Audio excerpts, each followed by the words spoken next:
Do you know someone, or are you personally battling a drug and alcohol addiction? Why are so many people addicted today? And why have so many people died as a direct result of this disease?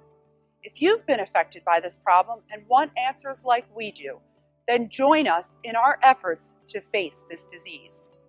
Our purpose is to examine the truths, expose the lies, and uncover and provide resources to this affliction. Come, join us in this journey. I was 26 years old. I was sitting in my truck in the parking lot of a movie theater getting high. I was an outcast my whole life, like I didn't know where I belonged. Knocking my head against the wall over and over and over again. So I came to Narcotics Anonymous. I heard a message that made my ears pop. People who I can relate to and identify with. Managed to heal relationships, start families, and be happy with life. Drug problem? We can help. We've been there. Narcotics Anonymous.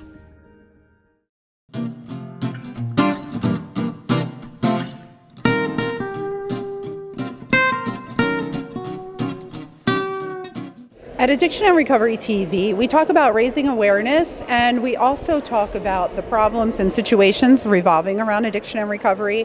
And it's always important to remember that if you struggle in an area and you're looking for help or resources, there are plenty available. And sometimes it just takes picking up the phone and making one simple phone call that can make all the difference. So remember, we're always available and we're ready to help you in any way that we know possible, and definitely lead you in the right direction, because along the pathway of darkness there is a light of hope along those roads. So hopefully you will be open to see the light and walk in that direction. So if it's mental health, if it's addiction, even suicide, the help is always readily available. Just take that initiative to reach out and receive it.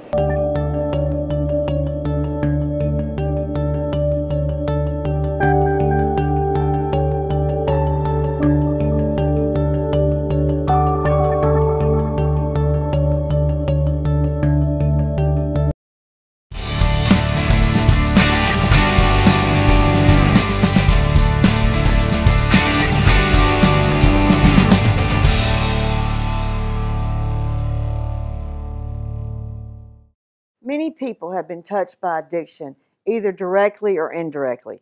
Join us as we educate and break the stigma associated with addiction. Together, we can start a revolution and bring the disease out of the darkness and into the light.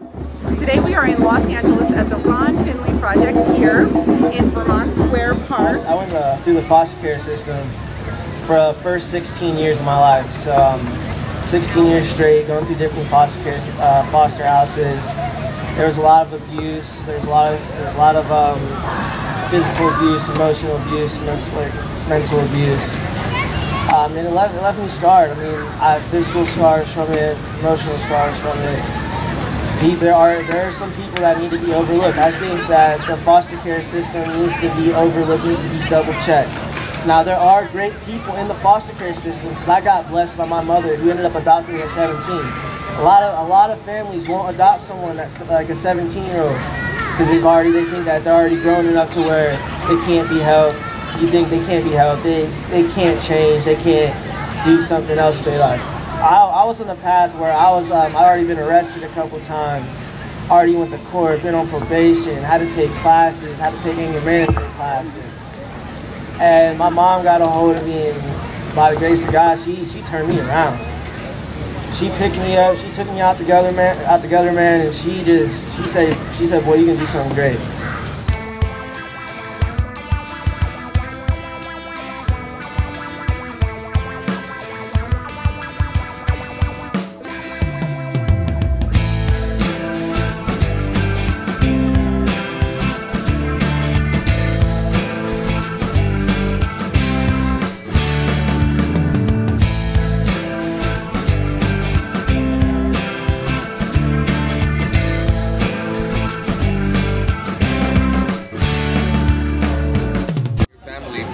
Every Thursday, every third Wednesday, every third week of the month at the Community Coalition of 81st in Vermont, we're having multiple meetings, whether it's justice with Gilbert, dealing with the land use with Ramon Manchester campaign, the nuisance campaign.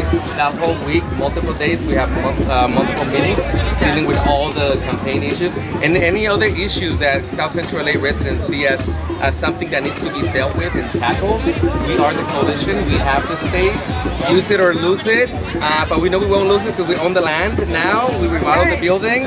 It's for us to keep and stay and use it. So we hope to see as many people as possible to join us. Our number is 323-750-9087. We're on 81st and Vermont, 8101 South Vermont. Show up, just be there. Let us know what it is and what's other projects, other things that we need to do, reclaim, reuse. We're celebrating our 30th year anniversary next year.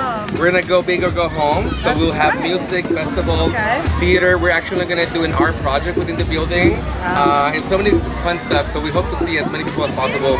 Call us, join us, be there. It's all hands on deck. Awesome. Community Coalition. People, power, progress. Thank you so much, Carlos. Thank you.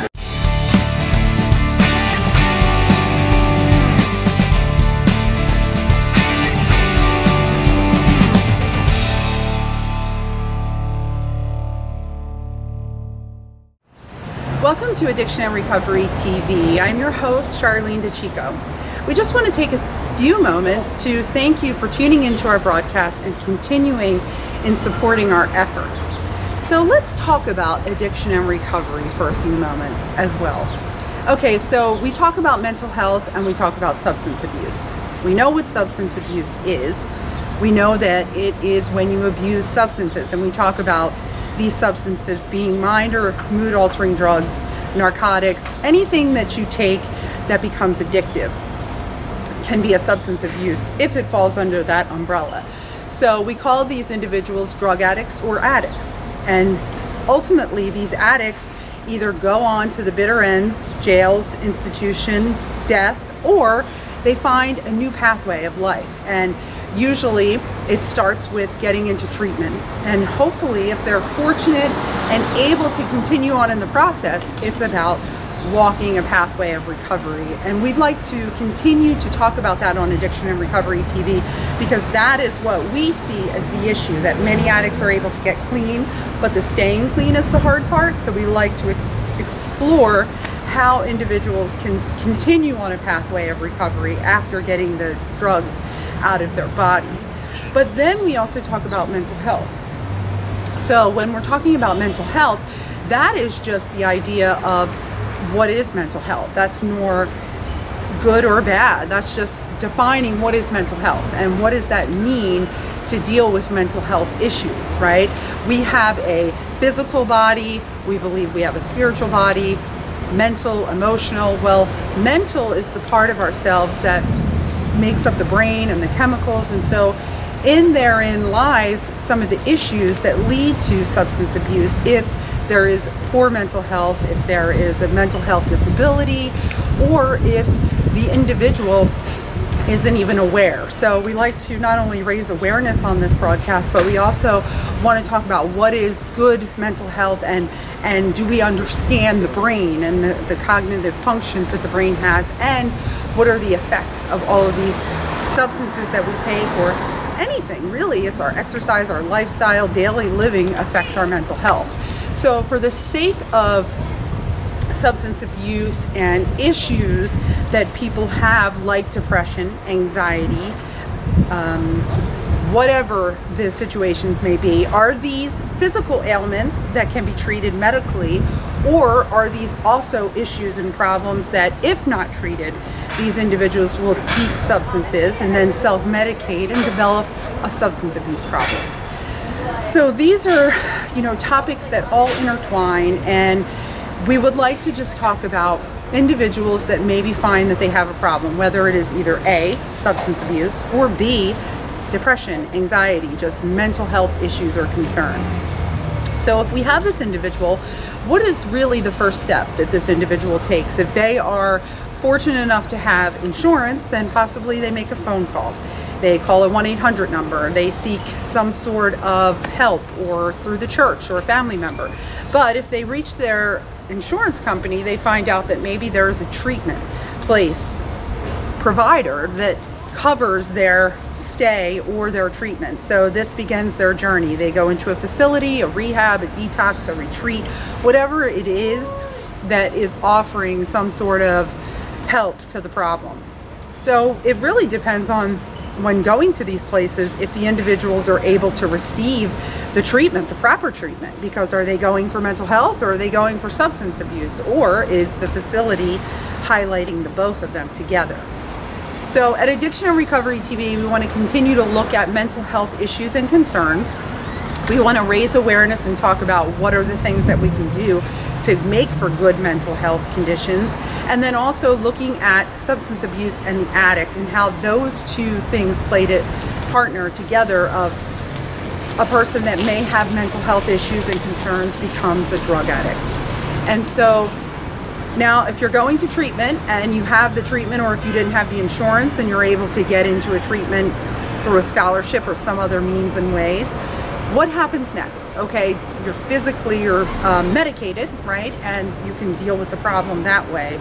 But what about the other aspects, the spiritual, the full spectrum of recovery? And so, you know, if you're getting into one of these facilities, or if you're having one of these issues with depression, anxiety, or suicide, hopefully you understand that it is much more than meets the eye, and that there is you know, a treatment program or model that would best suit you, instead of just trying to look at it from the surface, to find not only a recovery program, but also a medical staff of psychiatrists, psychologists. There are just so many therapists, life coach, church, religion. There's just so many ways to deal with the individual who is suffering. And so what is it that we can do to help, or what is it that we can do to raise awareness with our own individual lives to keep ourselves from going down this pathway? Like, anxiety and depression are not always something that you can control. These sometimes conditions are beyond our control, and so we really have to seek treatment and help, and we need to let individuals know not to be afraid to reach out and receive that treatment, that it's not your fault, it's not something to be blamed for or to be ashamed of. It's just something to deal with. Just like if you had a rash or something happened to you medically, emergency, you would go to the emergency room and you would try to find out what it is, and you would try to get treatment. It's the same thing if you're not feeling well in your mental state.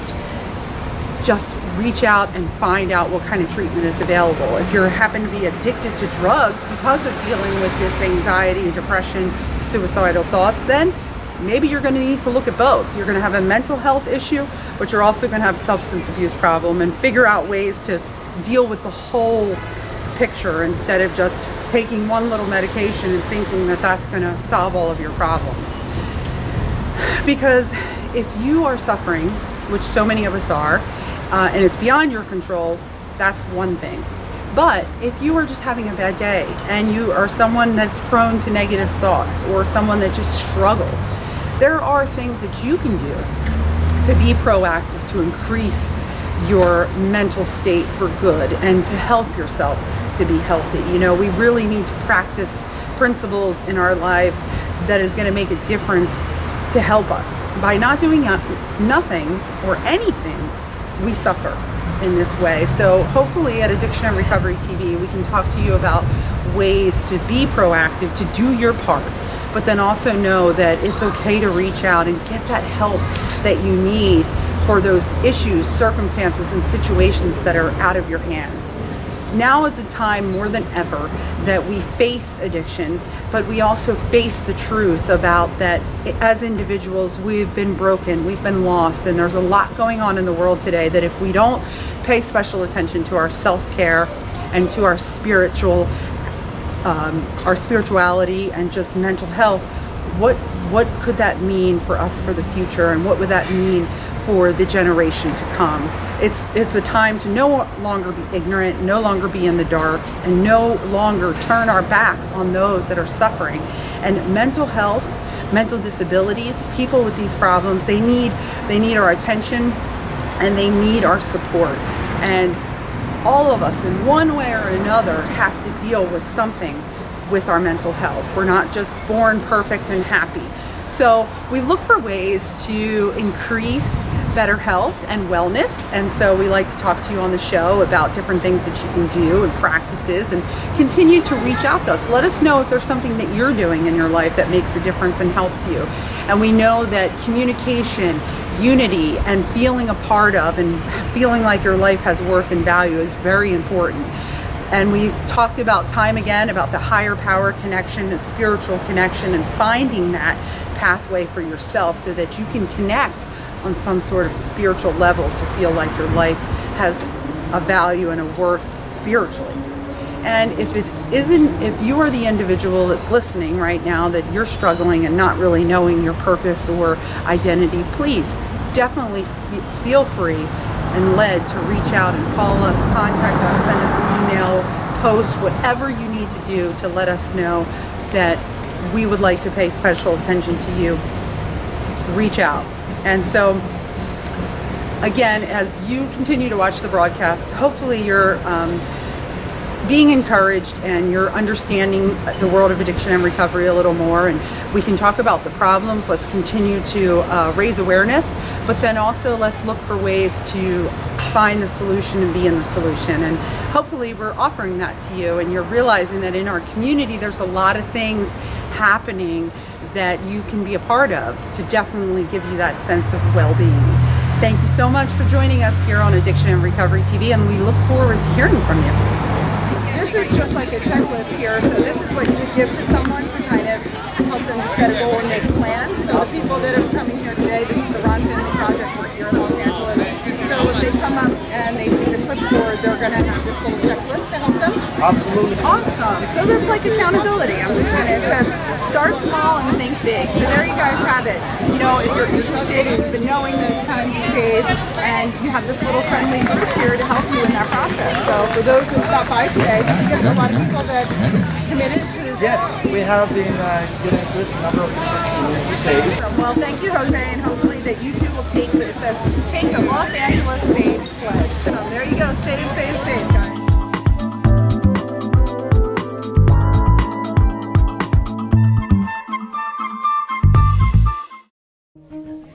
I was 26 years old. I was sitting in my truck in the parking lot of a movie theater getting high. I was an outcast my whole life, you know, like I didn't know where I belonged. Knocking my head against the wall over and over and over again. So I came to Narcotics Anonymous. I heard a message. I made my ears pop. People who I can relate to and identify with. Managed to heal relationships, start families, and be happy with life. Drug problem? We can help. We've been there. Narcotics Anonymous.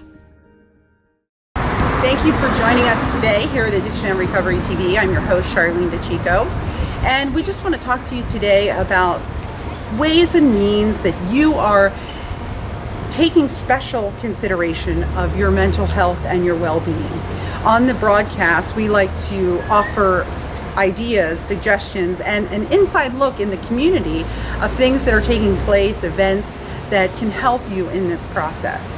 And today we just want to take an intimate look at your life individually. And even as we are continuing on this journey, we are ourselves looking for ways and means to continue to bring forth these positive outlets, but also to understand the world of mental health even better for ourselves. We've come to realize that this is a field and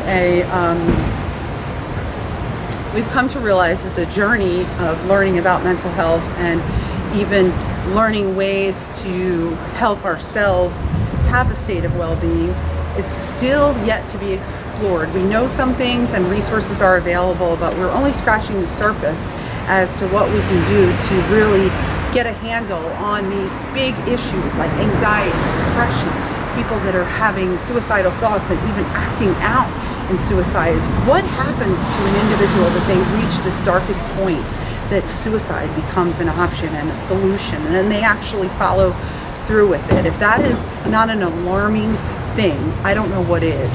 And so what is it that we can do to intercept and to kind of be a buffer, a filter, a helping hand to interrupt that process? One of the things that I've learned is that mental health care and mental health well-being is very important, and it's a duty and an obligation that we have to ourselves.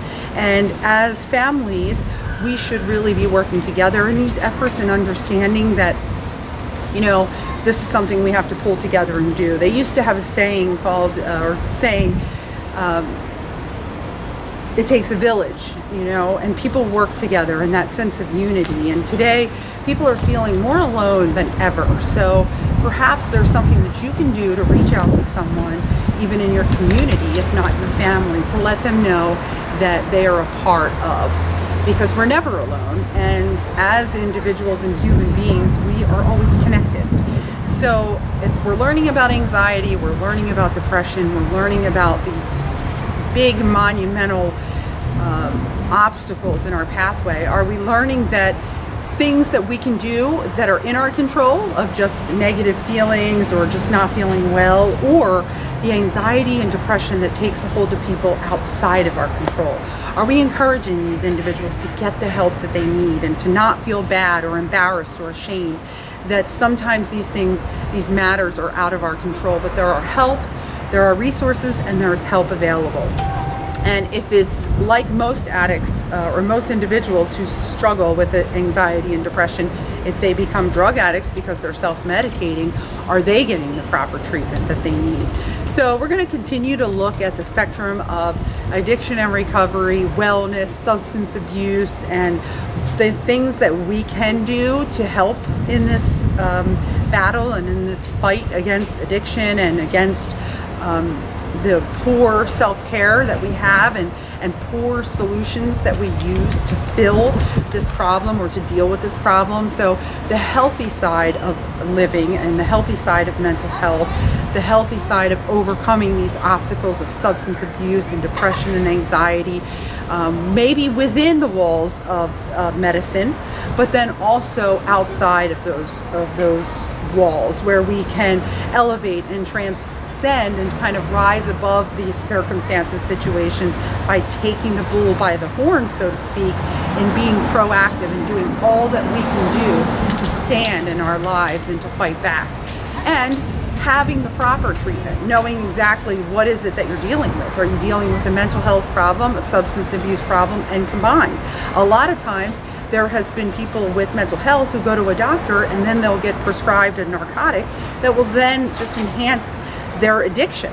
And so that's why these two worlds have not always been working together. And hopefully in this day and time, we're seeing that it's become known to the health providers that there is a problem with not addressing both concerns, the mental health and the addiction, and knowing the difference and knowing how to treat anxiety, depression, all of these illnesses medically without contributing to addiction. So that's really a lot of what we want to discover and explore, and kind of our agenda in the upcoming months is to look at different treatment centers and providers to see what they're doing to understand that, to know that if a person has a substance abuse issue but also suffers from anxiety and depression, how can you treat them without having a problem on the addiction side? And then also understanding mental health concerns and issues from a standpoint of what we can actually do, what is within our control, but then also how about those people that suffer beyond what they can do and they really need medical attention, and helping those individuals feel confident about getting the help that they need. And then, as always, we want to remind you on Addiction and Recovery TV to reach out, and if you have any questions or concerns, feedback, or even would like us to support you in any way, to contact us, because we'd love to hear from you and encourage you, to let you know and remind you that we're here for you, and that there are many people all over the world that will stand with you and unite with you and will join you in your journey, because alone it's a lonely place. And you know, why be alone when there's millions, billions of people all over the world, and you're not unique in that, I'm sure. one of us have been where you've been, and someone can help you and encourage you. And sometimes maybe it's just about finding and connecting. And so we just want to connect with you, continue to connect with you at Addiction and Recovery TV, and continue to remind you that we are a broadcast that is seeking to help and also seeking to understand. So we appreciate your input.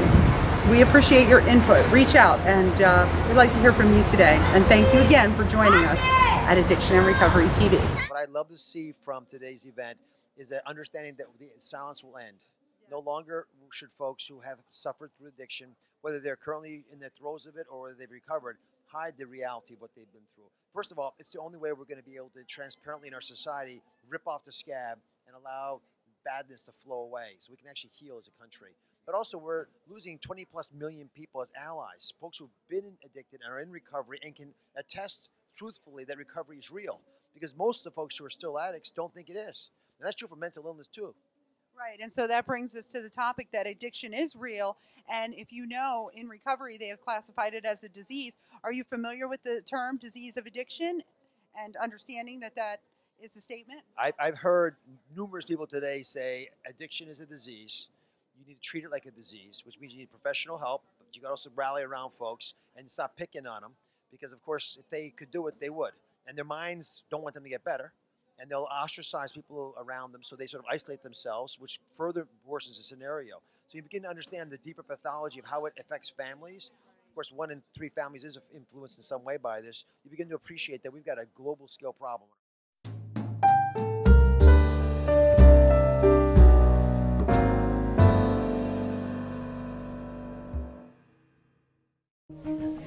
I was 26 years old. I was sitting in my truck in the parking lot of a movie theater getting high. I was an outcast my whole life, you know, like I didn't know where I belonged. Knocking my head against the wall over and over and over again. So I came to Narcotics Anonymous. I heard a message that made my ears pop. People who I can relate to and identify with. Managed to heal relationships, start families, and be happy with life.